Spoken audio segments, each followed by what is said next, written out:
and this here may be tough to you. Snack cake to me, yeah, more hostess. This been overdue forever. Asked me when it was dropping, said never. Should've made you cut the feta, but I designed it Freemason Margiela. What's good, it's Shellitronnn here, the most smoke, no joking. I'm back at it again with a brand new video, and I'm gonna keep it up, Bowberry Biscuit. I'm actually really excited for our defense this year. I know we always have a really good defense. I think last year we were ranked top 7. I think we were number 7th ranked defense, and we were like number 3 against the run and like 17 against the pass.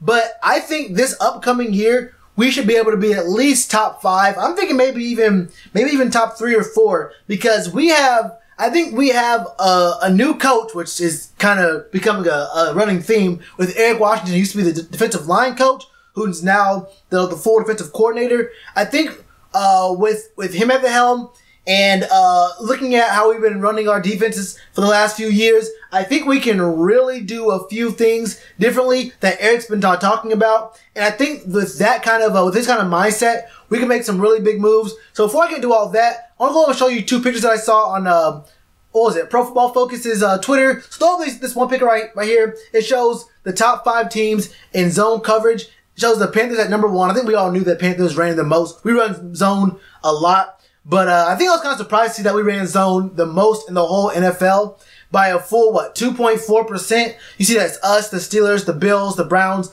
then the Bucks. And when you look at these teams, you don't really think great defenses. I mean, the Bills aren't great. The Browns and the Bucks, we can talk about it. The Steelers have a decent enough defense, but I wouldn't say I wouldn't call anything to brag about.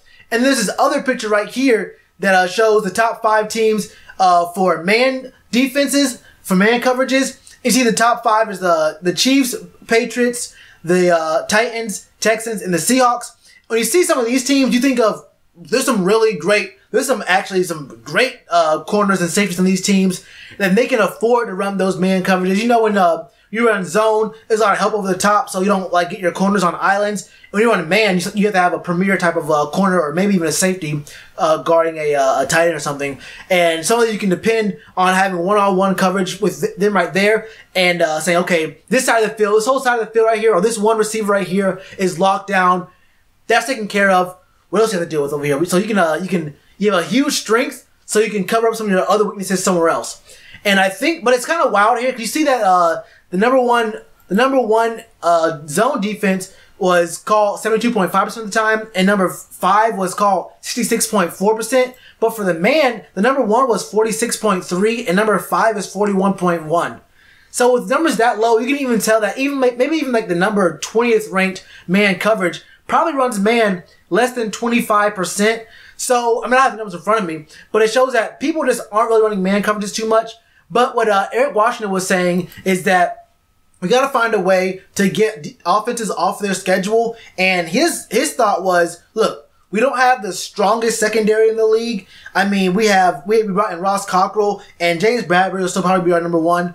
But he said one thing we have to do is bring the blitz. I think we have a number 1 defensive line in the whole league. It'll be really hard to argue that. I mean, you can talk about the Rams a little bit, but I mean, when you have Julius Peppers and Mario Addison both putting up 11 sacks in 1 year, we can talk about it. And that's on the edges. I mean, the Rams have their strength on the inside, which is a completely different kind of pass rush.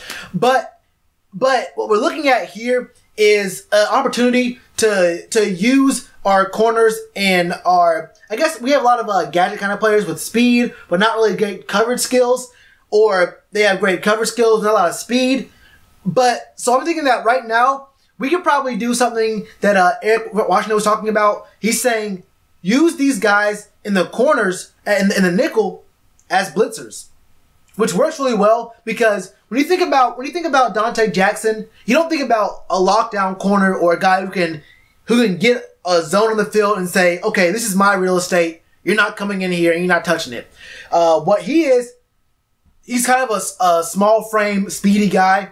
And coming off the edge, not even the edge, coming off the outside, and when we have 2 great, I want to say we have 1 Hall of Famer, generational talent. We have also Mario Addison, and Marquise Haynes should be coming in and spelling for him as well. When we have 2 guys on the edge who the tackles and the tight ends are going to have to spend a lot of time looking at. And even the running back, they have the chip.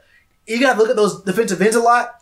That leaves a lot of space open for a nickel back to come through and disrupt the offense. And with a guy with the speed of Donte Jackson, that's exactly what you want for a nickel blitzer. You want speed. He's not gonna like destroy a running back out in space or destroy a bigger receiver out or a tight end because he's in the slot out in space. But one thing he can do is if he's unblocked, he can definitely get into that backfield extremely quickly. And it's gonna be a one-on-one kind of thing because they're gonna have to, like I said, take care of Pep and my man, either Marquise Haynes or Mario Addison. Don't even forget that it's gonna be one-on-one coverage with those two guys because if you double team Mario Addison or Pep, that leaves one-on-one with 2K Short and Dontari Poe. It's a whole different thing. Like it's a perfect storm of having a great front four that leaves someone, either one of those four is gonna be single, is gonna have one-on-one blocking, or it's going to be an open lane for a nickel blitzer to come in there.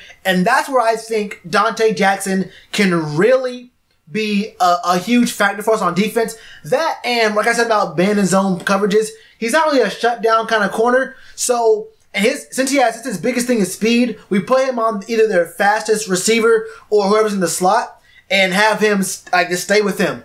And so hopefully quarterbacks see, okay, Donte Jackson's on this man. He's keeping up with him stride for stride. We can't really go there. Donte's not a tall guy. He can't cover most of the premier #1 receivers. So having him in the slot to cover up slot receivers or blitzing in with his speed, I think is the perfect situation for him to come in here. And I wasn't 100% sure at first when we drafted him. I like the pick, but I wasn't 100% thinking about all the scenarios. But now that I think about that, now that I read this article, which I'll put in the description below, it has me thinking, you know what? Donte Jackson really could be the perfect nickel to have in a blitzing scheme. So he's not going to be out in space getting abused in zone coverages too much. He'll probably running man a lot. And if he's on the field and he's not running man or zone, and he's blitzing, he can get in the backfield really quick, and we can abuse teams who have to deal with our front four. And that's why I think the genius of Eric Washington comes in, and just like the two guys before him, he's probably going to have his own team very, very soon. I mean, that's what happens. We had Steve Wilkes, and then we had Sean McDermott. They're both gone now. They have their own teams. And if Eric Washington can prove that this is his defense that can disrupt the quarterback like a monster, with this kind of forward kind of thinking, with a lot of nickel blitzes and strong zones and a good pass rush, and the middle of the field is locked down with Luke there, this could be an even more destructive defense, which will open up things for our emerging offense, which I think can lead us to another playoff berth and hopefully a better result in the playoffs, leading to one of them Beyoncés. You feel me? But anyway, man, let me know what y'all think in the comments below. Is this going to be a good scheme for us to run on defense? How do you see our defense running this year? Who do you see starting for our secondary? Let me know in the comments, man. And you already know to do that like button. Cheers to you, appreciate the chance. Being told y'all I been the man. Being told y'all I had the gift. Tell a friend to tell a friend. Real ones gonna recommend. Count this as another win.